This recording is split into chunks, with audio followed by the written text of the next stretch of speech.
Je vais vous raconter l'histoire du sable. Il est né suite à la rencontre de la pierre, de l'eau vive et du temps. Beaucoup de temps. Des centaines de milliers d'années. Ce qui rend cette ressource non renouvelable. Au cours de son évolution, la planète modifia son visage. Les océans ont reculé, laissant derrière eux le sable qui y installa son lit. Mais même au repos, il reste actif car son lien avec l'eau est puissant.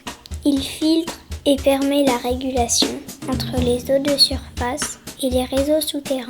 Discrètement, il alimente à la fois les ruisseaux et les nappes phréatiques.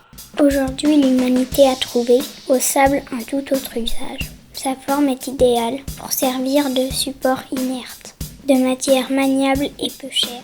Son extraction est toujours plus intensive, des milliards de tonnes par an, soit la seconde ressource la plus utilisée au monde après l'eau.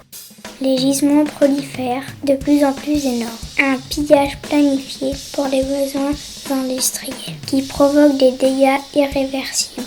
Le sable n'est pas suffisamment protégé à sa juste valeur, au grand bonheur de l'industrie. C'est dans ces silos que le sable finira sa carrière.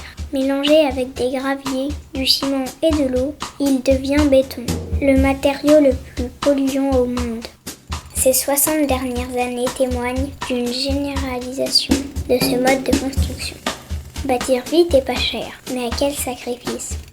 Qu'est-ce qui remplacera le sable dans nos sous-sols? Laissez-nous le sable.